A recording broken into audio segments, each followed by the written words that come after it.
I'm one of those kind of people that there's a very, very small filter between my mouth and my brain anyway. So sometimes that filter falls out and you get to see raw, unfiltered Aaron. But other than that, that little filter also kind of doesn't kick in between my brain and my face. So if my mouth doesn't say it, my face will. So whenever it comes to delegation, absolutely. I suffer with that sometimes. In fact, my assistant all the time is, hey, I'm a little bored. She puts it in a way that she's extremely polite. Go into it knowing that your employees, whatever team you're leading, they're going to make mistakes. Allow that extra margin for error. I'm still providing value to this person, even though I'm not the one on the receiving end of the paycheck. I'm okay with that because at the end of the day, I know they're getting help. Most of the time, founders end up spending more time on their own business than what they do with their own families. Sometimes tough love is still love, and you have to listen to that. Hello everyone, this is episode 8 of BizUp. Today I have with me Mr. Aaron Mannan. He is a business coach. He is the founder of Bison Executive. Bison Executive helps other businesses to get their executive recruitment sorted, and not just that, it also helps founders with any problems that they have. They basically coach them end to end on how to focus on their business correctly.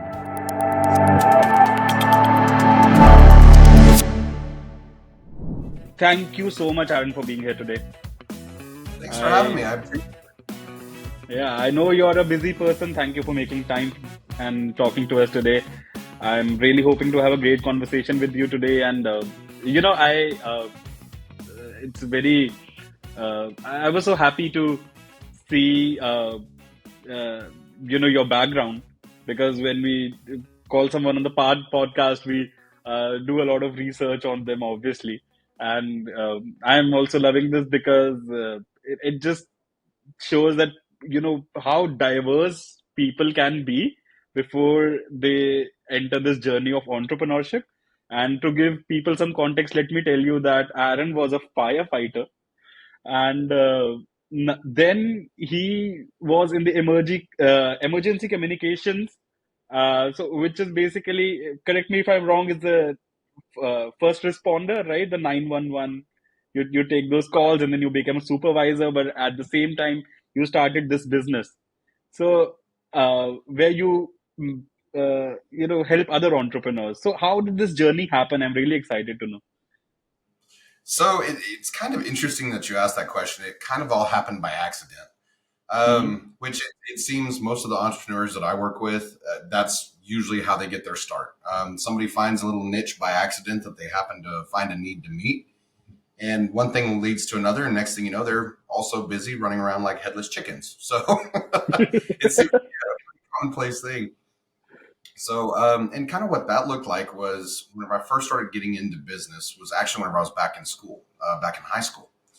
And so, here in the United States, we have a organization called Business Professionals of America. And so it's a school organization that they're able to put together different chapters at different schools, and then they all compete. And then usually there's a regional round, a state round, and then a national level round.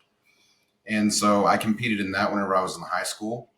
And it just, one thing led to another. And I just always had that natural niche for business. It's Hmm. actually kind of funny. Whenever I was in the 8th grade, I was the kid walking around with the backpack that was selling snacks to everybody in class. And it was kind of funny because it taught me a lot of lessons that I didn't realize that I was going to learn, very early on. I had to learn what the market would support because apparently one little stick of beef jerky, 50 cents, was a little too expensive at that time. Yeah. Nowadays with inflation being what it is, that's probably a steal, but, you know, and so, I had to learn a little bit about what the market would support, how to compete. There was another kid that, him and his dad had gone hunting. So he was selling, beef or deer jerky. And Hmm. so, of course, I sat back and I looked at it and I said, well, if he's selling it, making money doing this, I can do stuff that's already prepackaged, come from the store. And it's going to sound kind of bad, but one of the things that I noticed was he was taking his money, cash, and throwing it in with the actual food product. So, Okay. all in the same little baggie. So that was one of my shocks was, oh my gosh, the amount of, germs and everything that's in there. And so, of course, that's how I got that started. And then, it was kind of interesting because my dad and I, we had gone over to the store to get some more product. And he's laughing the whole time because he's thinking, well, the kid's learning some good lessons and, all right, I'll allow it. And so after it was all said and done, we ran into one of his supervisors there at the store. And he looks at him and he goes, "Do you really think he needs to be buying all that?" And my dad looked at him and he goes, "And he's selling it." And he goes, "He's doing what?" I said, "Yeah, the kid's bringing home $800 a month in cash. I mean, he's learning how to do it. And so, fast forward a few years from there, and I started into college. And so that was one of those kind of things that very first semester of college. Okay, I'm going to be a business major and I'm going to get after it because I had really enjoyed my experience with BPA. And so, what I actually ended up doing with BPA, it was an event called entrepreneurship. And so the idea behind that one was you were to write a business plan and then you present it to some judges as if you're presenting to a panel of loan advisors at a bank or investors. And so then from there, that's how they make their decision over, okay, well, who's going to the next round? Yeah. And Yeah. so, I took that and applied that to, going into college. But my problem was at that time I was young and immature. And so I thought you could work a full-time job, go to school full-time, and still have a full-time social life. Apparently, as it comes out, that is not how that works. Yeah. So, one failed semester of college later, I decided, okay, well, I'm going to back off a little bit and I'm going to take some classes that actually interest me. Something that's a shiny object, if you will. And so, my guidance counselor there at the college recommended, okay, well, why don't you get into, take some accounting, take a few of these other business classes and then sprinkle in some electives that, will get you those elective credits. One of those elective credits happened to be emergency medicine. So, in the back of an ambulance, EMT. And so I dove into that, and it was kind of funny because my professor, he laughed at me about halfway through the class. He goes, "Yeah, hook, line, and sinker, we got you." And because I run on caffeine, and I'm usually running about 900 miles an hour. And so after it was all said and done, if that adrenaline rush is something that really kind of spoke to me a little bit, which kind of makes sense.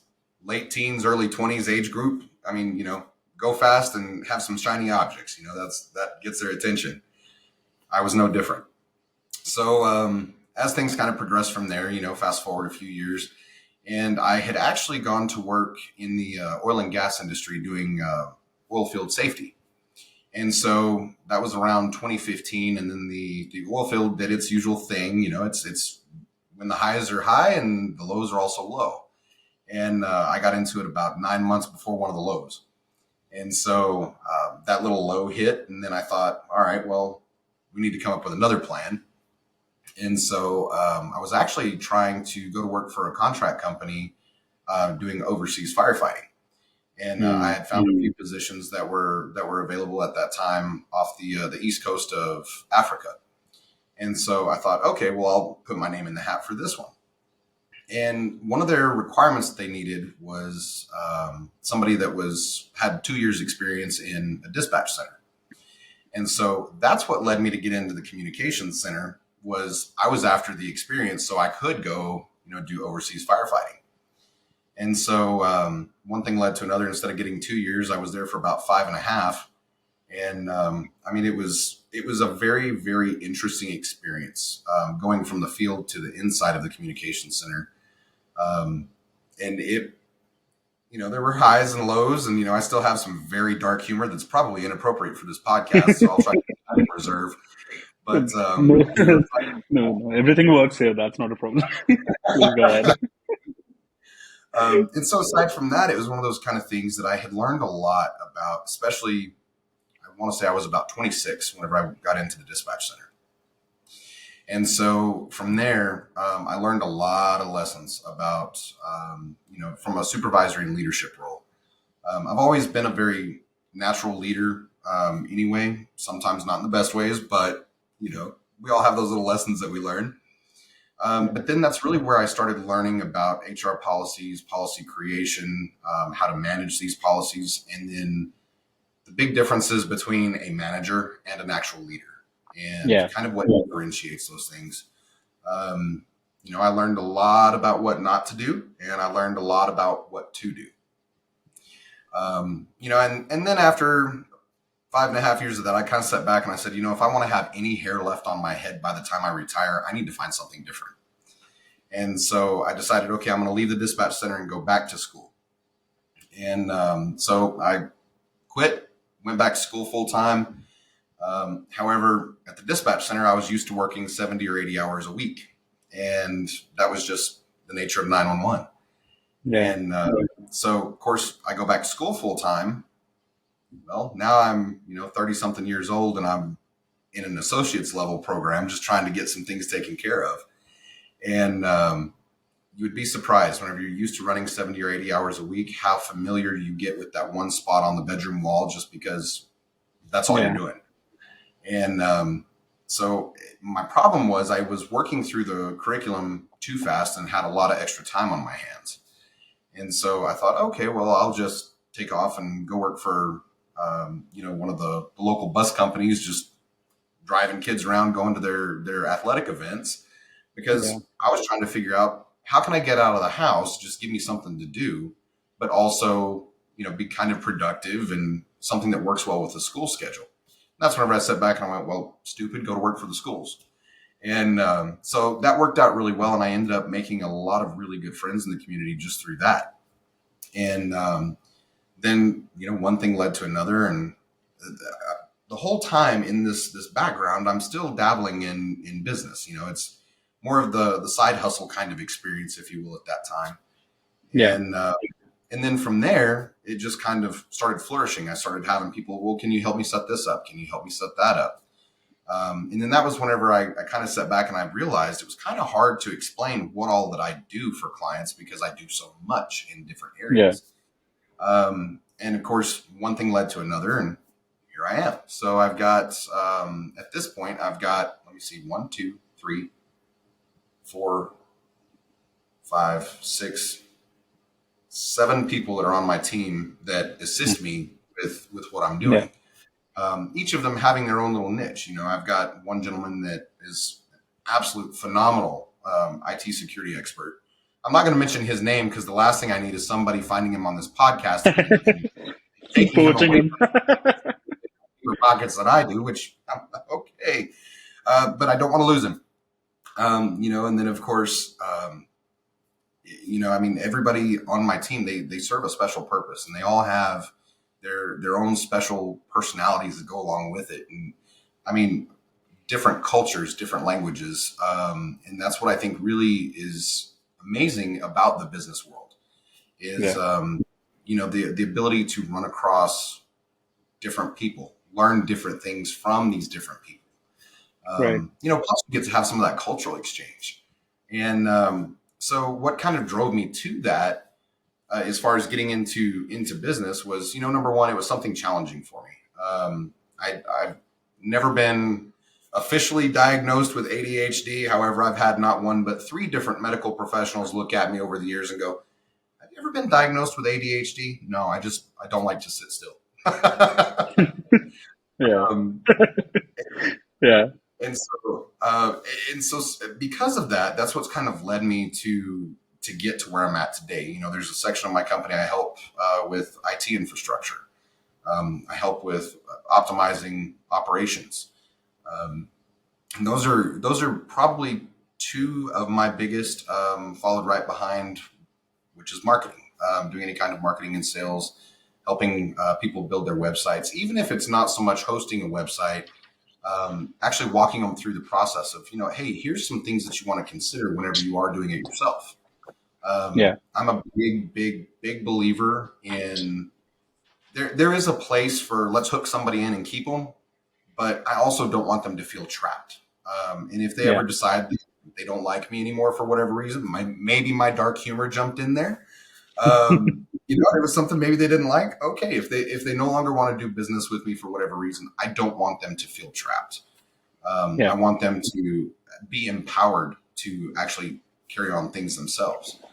And that general mindset of putting my customer first that's how I grew up. Put other people first. Um, and the interesting thing behind that is that turns it turns around many times and comes Yeah. back to you. And so, yeah, Right. that's the general nutshell of how I got to be where I'm at now. Not that I made it very far, but always a work in progress, you know. Yeah, I did. Everyone is. But so, Aaron, the way that I understand this, so like the kind of work that you're doing right now with your clients, so would you call yourself like a fractional co-founder that they have? Well, like you can, you know, get in there. It's not like you will do this for them or that for them. There are no defined guidelines, but everything that is required to make their business, you will go at and help them, right? Sure. Yeah. Yeah. So in that case, so is it a little difficult to make people understand exactly what you do sometimes? It's like, It can be. Yeah, it really can be. And that's one of the challenges that I have, especially whenever I'm walking a client through, setting up their marketing messaging. yeah, That's the biggest thing that I tell them is you need to be clear and specific. You don't stop and think, okay, well, I'm in the mood for a hamburger or a burrito or whatever, and then the first thing that comes to your mind is not Costco or Sam's. Um, I mean, they have snack bars, sure, but to get that clarity so that you don't lose your clients, that's what I have. My clients walk through. So it can be a little difficult at times, just because like you said, there are so many different things that I do assist them with. And I absolutely would describe myself as being fractional. I've yeah, got several clients that they keep me very busy. yeah, And what I usually try to approach with, and this is something I always recommend to some of my clients that are also in the service space, um, you know, approach things as, hey, I'm here to sell you a solution. I'm not here to, just. I'll give you an example. I've got a couple of clients that they're in the health and wellness space, mhm, and they focus on corporate wellness. And so, they get in there and they assist companies make their employees healthier. That reduces sick leave, it reduces stress, burnout, and generally makes the employee's life, more wholesome overall. Um, However, they're kind of in that same boat that, well, we're doing hormone panels, we're doing, exercise, we're doing meditation. I mean, there's so much of this that goes along with it that they kind of looked at me and they said, how do we describe ourselves? I said, this is easy. You're making lives better. I mean, yeah, yeah, it's a very unique approach, but that's one thing that I always tell them is, take a personal training scenario, one of their product offerings. I said, you're not selling them a month's package of, X amount of sessions. yeah, I said, keep in mind what you're selling them is a solution to a problem. yeah, So I'm not selling you a month worth of packages. I'm going to help you lose 10 pounds. I'm going to yeah, help you, tone up your arms a little bit. I'm going to help you be able to get to a point where you can run for a mile and a half. yeah, One that really works well for a lot of their clients is I'm going to make sure you can run and play with your kids and not get winded, you know? yeah, And so it's kind of funny whenever I kind of have them pivot their thought process of, okay, what solution are we solving for? yeah. It's like the lights come on. And that's one of the things that I love about my job is whenever I see my clients' lights come on and they light up because they see some excitement, they see a way that they're actually able to go. Right. So, But yeah, go ahead. I want to ask that, like, so, to create that initial trust with the client, because, you also come from a very non-generic path of a business coach, right? Usually, I've seen business coaches who are either investors, ex-entrepreneurs, people who, other people would think that they have a capacity to, uh, tell them what to do because they've been there, done that. But you have kind of uh, like I think have done a lot of different stints. But how do you make sure that they trust you that this person will be able to solve our problems? How does is that a problem that you face sometimes, or how do you navigate that if you do? Um, Really, it's not a big issue for me. Hmm. And a big reason for that is a lot of my clients come from referrals. Um, and so the way that I operate is very relationally based anyway. Hmm. And so, it, believe it or not, whenever I first started getting into the fractional space, it was because I knew somebody that knew somebody that, I had a solution to a problem they had.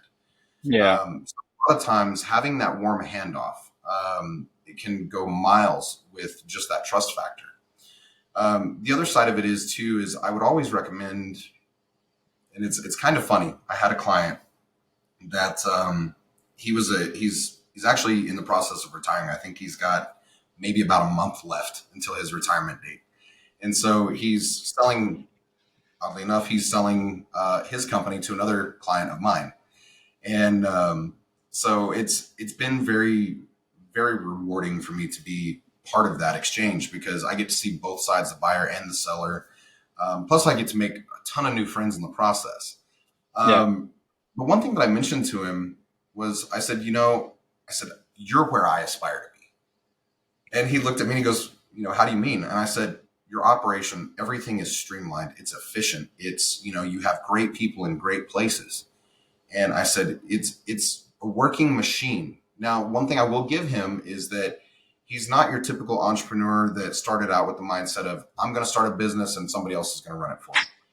That Hmm. man is in business from sun up to sundown. He works his company. And as soon as I told him, I said, you're where I aspire to be. He looked at me and he said, that's because my personal life is in order. And he's absolutely right. If you look at, we'll take finance because it doesn't matter if you're an eighth grader selling beef jerky to, the rest of the school or suckers or gum or whatever. Or, if you've got a multi-billion-dollar conglomeration, um, Yeah. the general result is the same. How you handle your finances on the small level will be how you handle them on the big level. Yeah. And more so than that, that applies to also your relationships with people in your life. And where that kind of stems in or comes into play here is with trust. So I'm one of those kind of people that there's a very, very small filter between my mouth and my brain anyway. So sometimes that filter falls out and you get to see raw, unfiltered Aaron. But other than that, that little filter also kind of doesn't kick in between my brain and my face. So if my mouth doesn't say it, my face will. Hmm. Um, and what I've noticed is people pick up on those little bitty nuances. If there's a divergence between what they're hearing versus what they're seeing, Yeah. um, subconsciously that creates a lack of trust. And that's something I always try to tell my clients is be authentic with your customers. Yeah. Um, because they're going to be looking for those little telltale signs that will help either build or will kill trust. Yeah. And so, especially whenever it comes to how I structure my onboarding with my clients, most of my clients don't come to me going, "I need a fractional director of operations," or "I Hmm. need a fractional chief marketing officer."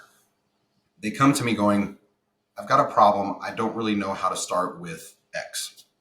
Yeah. Sure, no problem. And then by the time it's all said and done, as we're walking through those little baby steps, they start building that trust with me.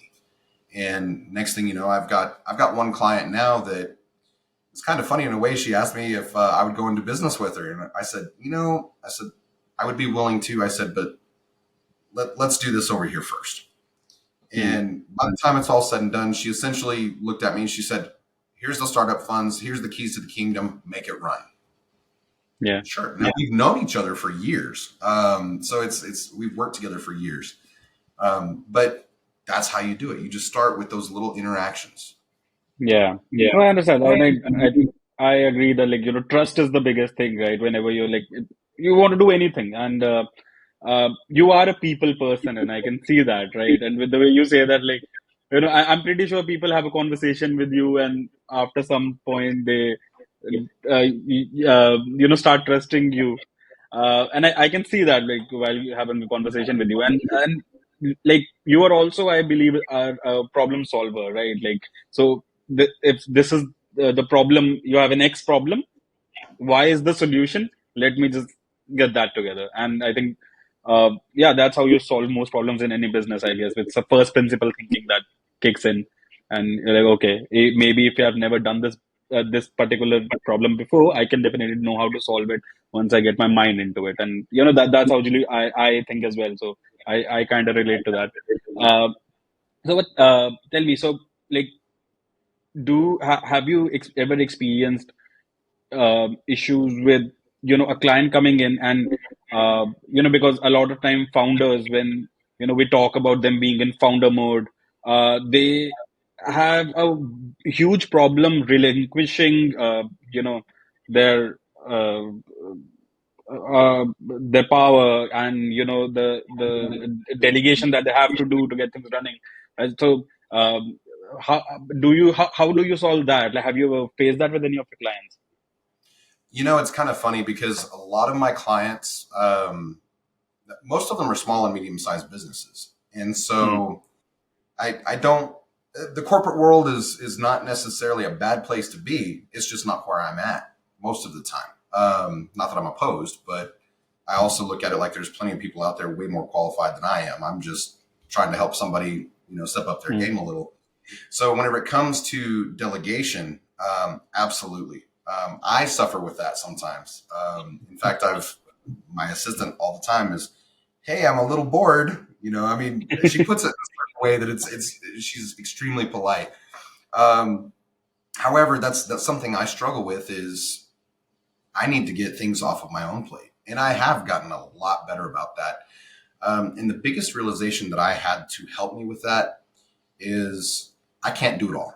I've put these people in places for a reason, and so it's always a twofold aspect. So if I'm not doing what I need to do as a leader for them, I'm doing them a disservice.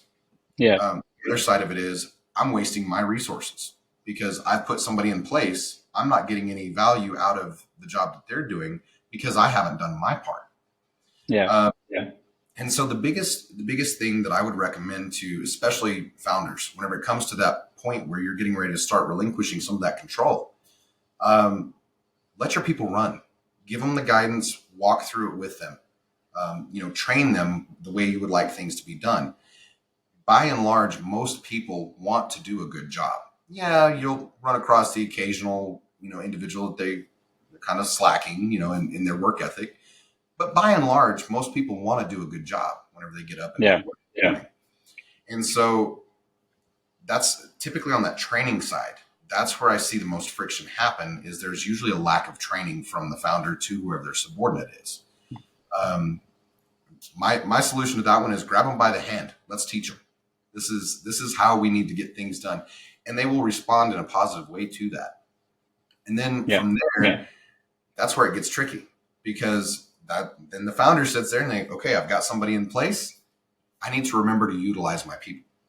And Yeah. so sometimes, believe it or not, taking first 15 minutes of the day and coming up with your task list, and that's very hard to do because most of us, especially as entrepreneurs, we hit the ground running as soon as our feet hit the floor. Yeah. So trying to get us to sit down and actually go through something of, okay, let me put up a list. Yeah. Sometimes we have better luck trying to reach up and grab the moon. You know what I mean? Yeah. But we're still all going to try. So, but that would be my recommendation. There is Yeah. use your people.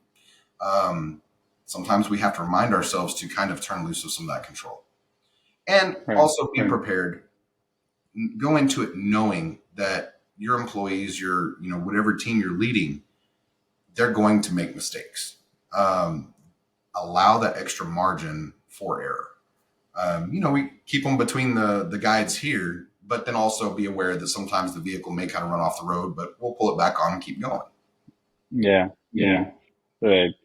So, and does it ever happen? And I think it might not happen a lot because most of your clients come through referral. But does it happen that so there's a founder who does need your help, but you say no, like I can't do it because you know maybe you don't feel the connection with the business or the founder, or you think there's something does not feel right here.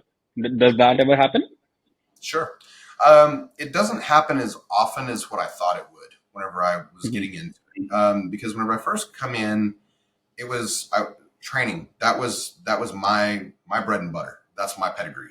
I've got emergency services, but I've also got about 15 years of being an instructor of something.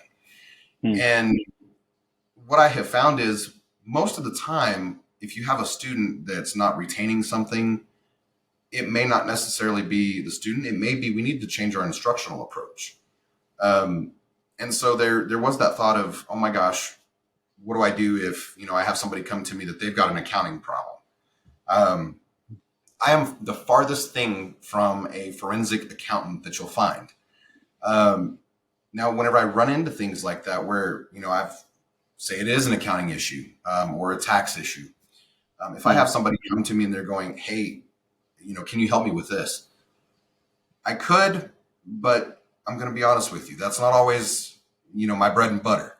Yeah. However, what I do try to do is I like to leverage my connections, and I love to pair clients of mine up with each other because it's a natural resource there that maybe I have somebody come to me I can't solve, but I've got somebody in my back pocket over here that can.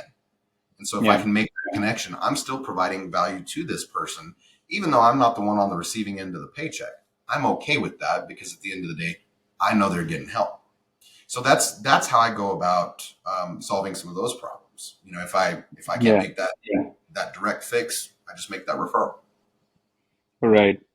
And sometimes, like, do founders come to you and you realize that, like, maybe I have to advise them on how to not burn themselves out, how to de-stress a little, like where you kind of have to do a little mind coaching and not just business coaching. Does that happen, and how do you deal with that? All the time, all the time. And it's funny because I've heard it put from several different places that entrepreneurs are an interesting breed because they're the only people on the face of the earth willing to work 80 hours a week just so they don't have to work 40. And it's funny, every time I hear somebody reference that, and I have no idea who the original author of that quote was, but Yeah. every time I hear that, it's kind of refreshing to me, going, "Huh, I'm not alone." You know, but it does. It happens all the time. In fact, I do workshops periodically on time management. Hmm.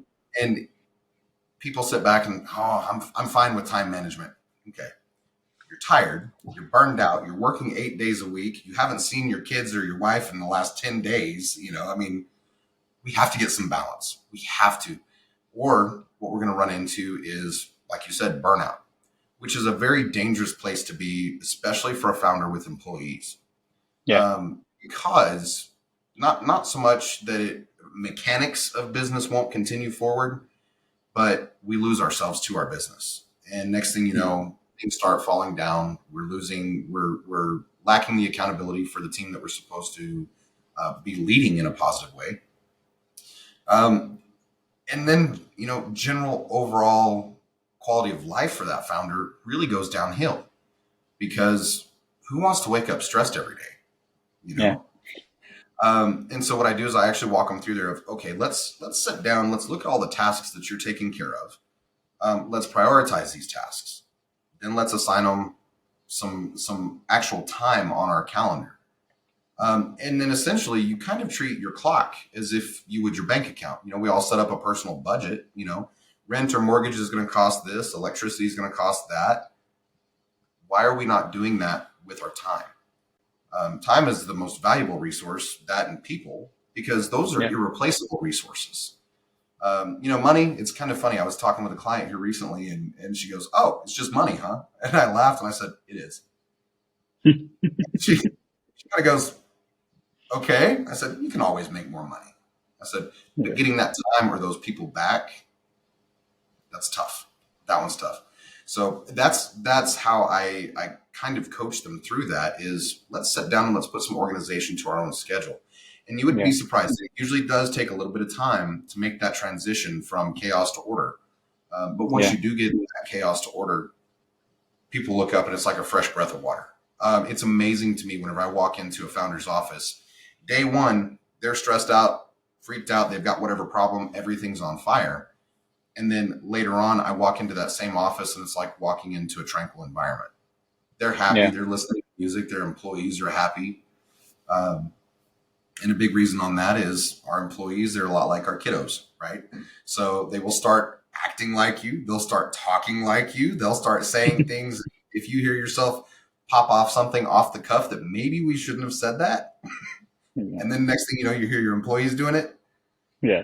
Same thing holds true with the good things. So whenever you get your, as that client was talking with me, I have my life in order. That's amazing. Whenever you get your life in order, you get your business in order, this will start rubbing off on your employees just by Yeah. nature of proximity. And so it really is an incredible thing for me that not only do I get to see the founders have that turn, but then I get to see the trickle down effect and the other people that they're affecting in their day-to-day lives. It's a really rewarding environment that, I keep the Yeah. lights on, but that's not where my reward is. It's in getting to see the changes taking place. Right. So yeah, time management is something that I also talk a lot about because I think there are a few people who are naturally good at it.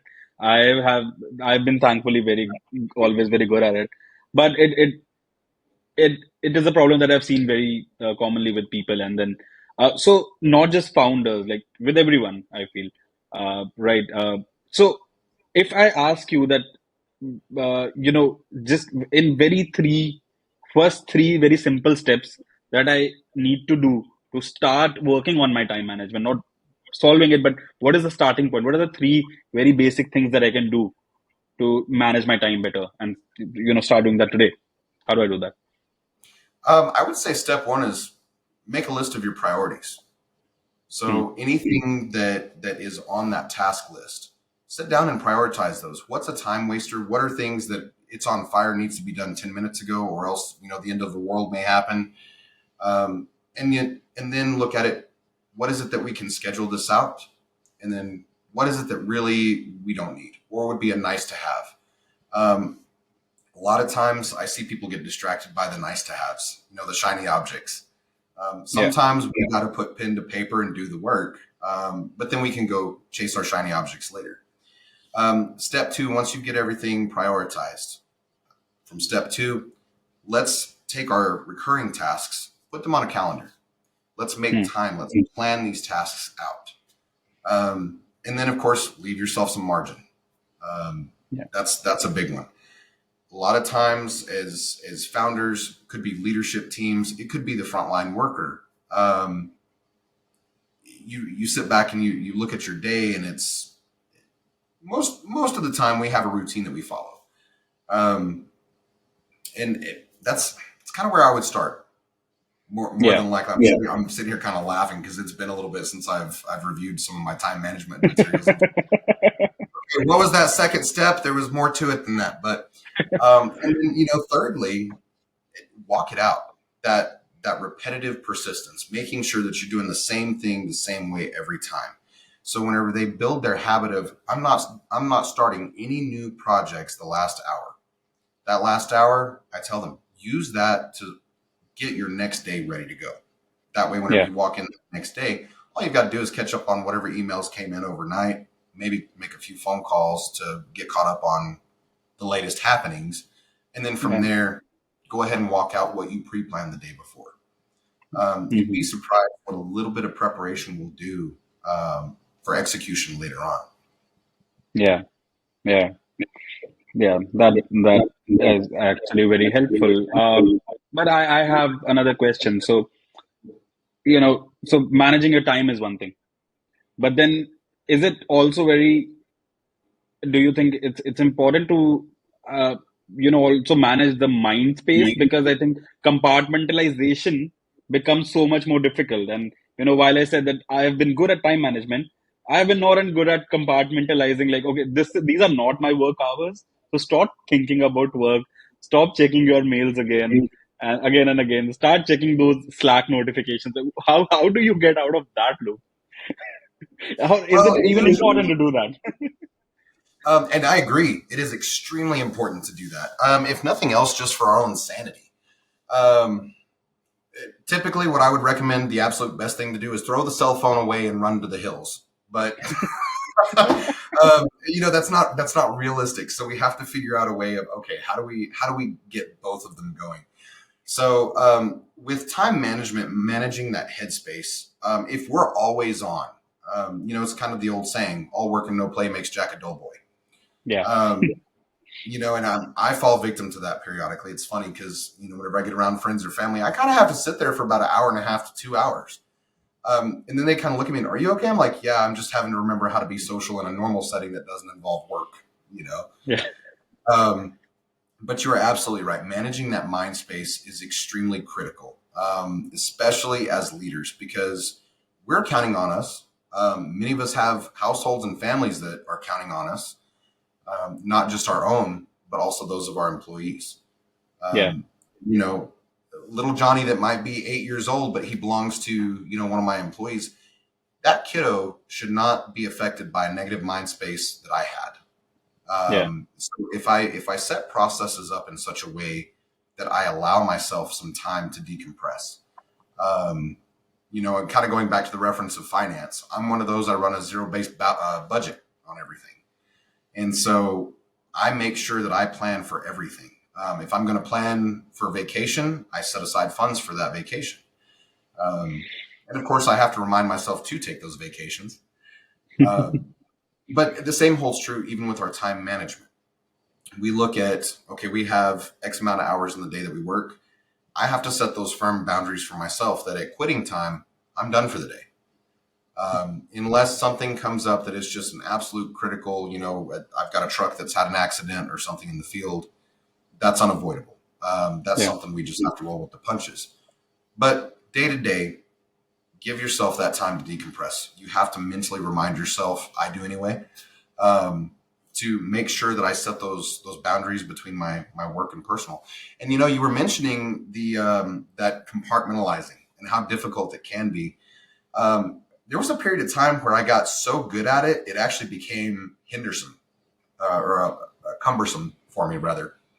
Hmm. Because in my mind, I'm over here, but I need to be over here. But then I'm having that little fight in my mind. Um, but definitely taking that time to take those compartments, put them on your calendar. I'm going to work on accounting tasks from 8 to 10. From 10 to 12, maybe I'll do a little bit of prospecting. I'm going to work on sales tasks. I'll go to lunch, maybe take a lunch with a client from 12 to 1. 1 o'clock rolls around, maybe I need to focus on some marketing tasks, or maybe I need to get something organized community wise. Being able to set those time spaces up, and then also remembering that at 5 o'clock, I'm done. Yeah. I'm going to take a breather. Setting time aside for yourself, I would argue, is just as critical as setting time aside for your clients or your customers. Um, for me, I enjoy working out. I love powerlifting, and for me, whenever I get into the gym and start throwing some iron around, that allows me to mentally check out, and all I have to focus on is the actual physical effort. Yeah. But whenever I get done, I'm physically tired. I'm ready for bed. But then I've also slowed my mind down enough from the day that I'm not laying there staring at the ceiling at 3 o'clock in the morning either. Yeah. And so, being able to get that healthy balance going, I would say, is absolutely critical for founders and leaders alike. Yeah. Definitely. And uh, you know, and I think it's a good point to ask you, because I think to manage your own schedule, you also have a couple of virtual assistants from us, Bishop, right? And so, how's that working out for you, by the way? It's working out really great, actually. So remember what I said. Accounting is not my forte. And if I know somebody that does accounting, I'm going to refer them. And so one of the gentlemen that's been helping me with my books for last year to kind of prepare for tax season, his name is Vishnu. Excellent guy. It's actually kind of funny in a way, because I've noticed people that are in that that little finance world, the way their brains work, it's amazing to me. It's been a very great experience for me, because I actually ran into one of the reps from Wishup at the Small Business Expo there in New York, and Ah. so that's how I was introduced to your company. And so from there, it was one of those kind of things. If I heard somebody that, maybe they were short on some time, or they had issues with their current staffing, they needed some help. Um, I was, I heard about these people. And of course, up to that point, I had never used the service myself. Um, and so then here, it's been about a month now that I've been using Wishup, and we onboarded Vishnu. And so he's my finance guy. That guy, the way his brain works, it's incredible. Watching him pour through the numbers, and he can look at a spreadsheet about like this. He's like, okay, and I know exactly what happened in his head. He's already built it out. He's already ran the profit and loss. He's already got an idea of what the cash flows are doing. And I just sit back and I'm like, that's amazing to me. And so about that same time, like I said, he was coming in to help straighten out my books for last year because, again, accounting is not my forte. Cash flows, I can handle some cash flows. I can show you how we can make these cash flows more effective for what we're doing with operations, but don't ask me to file your taxes. and Yeah. so in one of the other assistants that works for Wishup, it was actually kind of funny because at that same time where I was onboarding her name was Kratika. That's whenever we were kind of getting into the weeds and did some discovery. And that's whenever we found out, okay, we need to get a finance guy in here to help us out. That's where Vishnu came from. Yeah. I was scared to death I was going to lose Kratika because she was extremely personable. The education requirements that Wishup has for their virtual assistants, it's incredible. Yeah. Especially where I'm at. Geographically, I'm in the southwest of the United States, and so it's a very rural area. So finding somebody just off the street that has a master's or in whatever pedigree, it's pretty rare. You have to actively seek out these people. Mhm. That's challenge one. Challenge two is where I live. People that have those kind of degrees typically don't want to go there because there's not a whole lot to do family wise. The town I'm in, it's very much a bedroom community, and we're a very industry based, oil and gas industry based area. And so a lot of times, if you were looking for somebody that had a master's degree in finance, you're going to have to reach out to metro areas or different larger population centers to make this happen. And that was one thing that was amazing for me is I come on duty for my day, and there's my assistant. She's Yeah. sending me messages. Hey, just letting you know, I've just logged in. I'm taking care of these tasks. This is what I've already gotten accomplished. And the fact that she is very self-driven, it's kind of interesting to me because, especially from a founder's perspective, you almost need somebody to balance you out. Typically your founders are going to fall in one of two categories. They're going to be extremely detail oriented, or they're going to be give me the bottom line and we're going to run hard and fast. In either case, we have to have that balance. I tend to be I like being detail oriented, but I don't have time for that. Give me the bottom line. Whereas my assistant, she comes in and she goes, okay, have we considered this, this, and this? I find it kind of funny that she ends up being a business coach to the business coach. But she's extremely effective. She came in with a master's in economics and let me see, there was economics, marketing, and then her bachelor's was in commerce, and it was such a great fit. The time of onboarding was incredible. I think from the time I actually started that first phone call with Wishup to the point where I had interviews and then somebody hired was a week. So to find that level of education, that quality of person that has that drive and that self-direction, and to find it all in a week, to me, you're setting speed records. So my hat is off to Wishup. Keep doing what you're doing. You guys are doing great on that. I really don't think I could say enough about it. You guys really have benefited me because a lot of the day-to-day, I don't want to say that they're unimportant tasks, because I would never want to discount, the people that are helping me. I would never want to discount their work like that. But there are certain areas of my company that I need to focus on spending more of my time in, just to make sure the company continues to grow. So what they were able to do is come in behind me and make sure that I have a solid foundation of what I had already built. They're maintaining this while I'm going out and continuing ongoing construction. And it has been an Yeah. incredible experience so far. Oh, that's always so nice to hear when someone talks like that about your company. Yeah, that's lovely.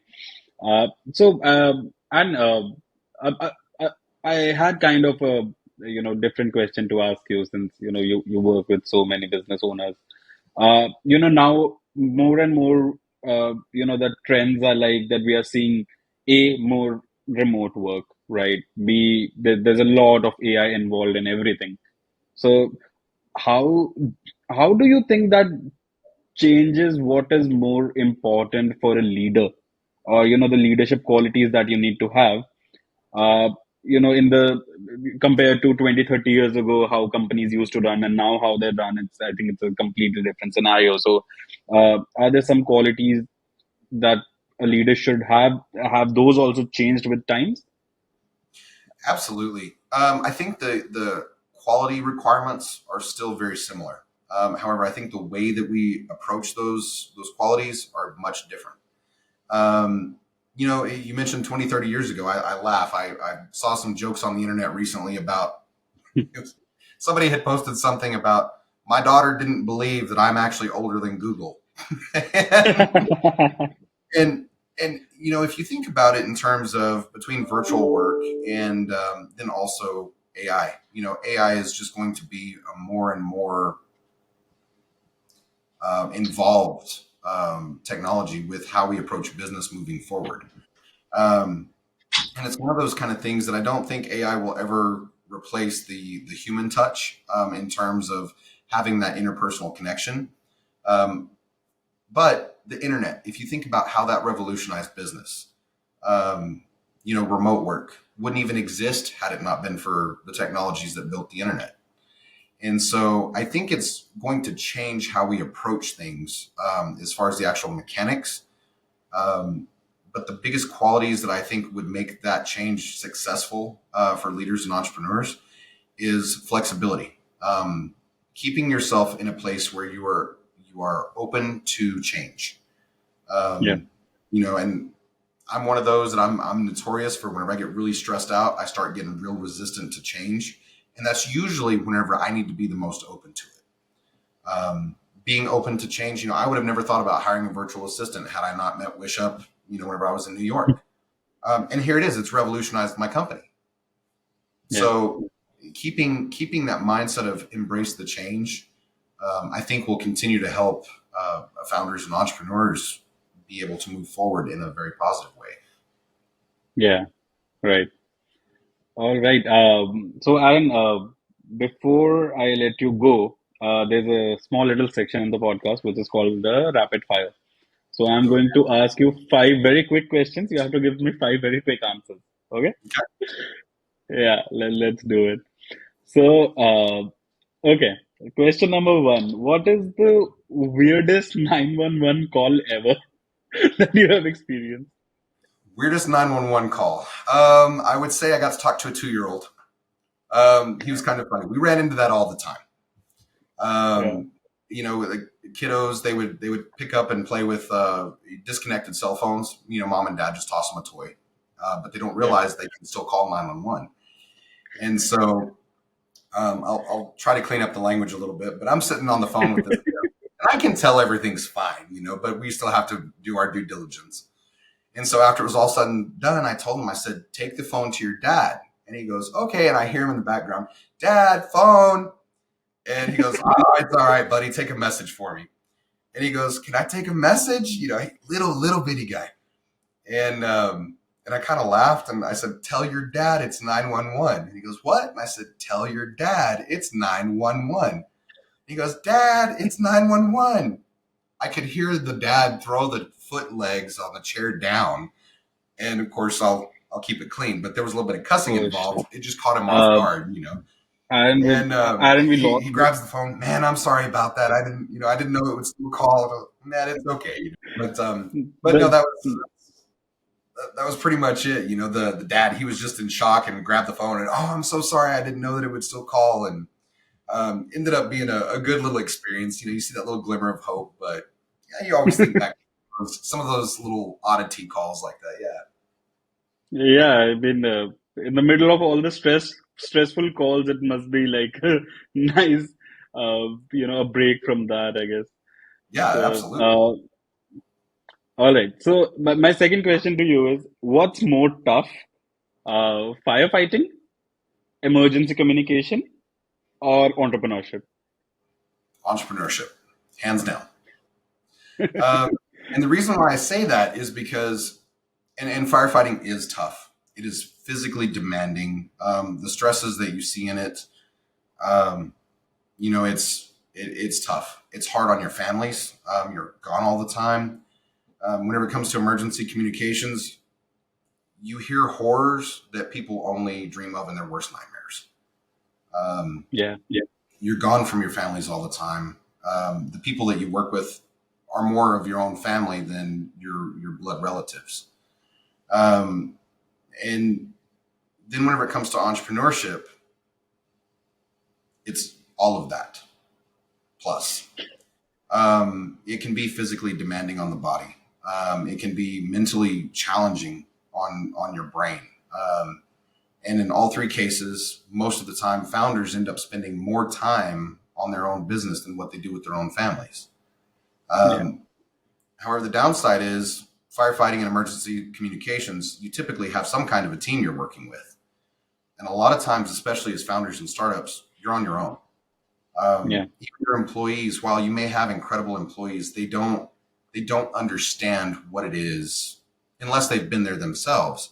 They don't Yeah. understand what it is to have to walk through this fire by yourself and ask yourself these questions of how do I do this? How do I make sure that gets done?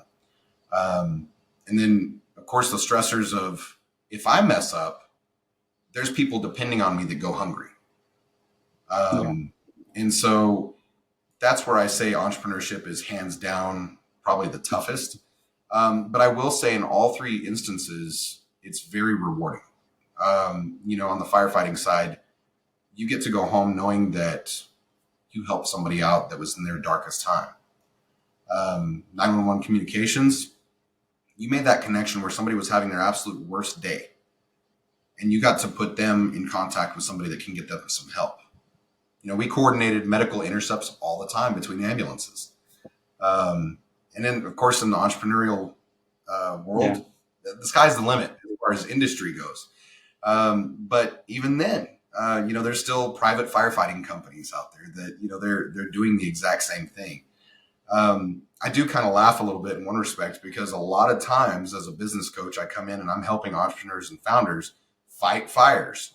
Maybe not literally, but there's usually something on fire on their to-do list, and they're usually needing somebody to put them in contact with some kind of help.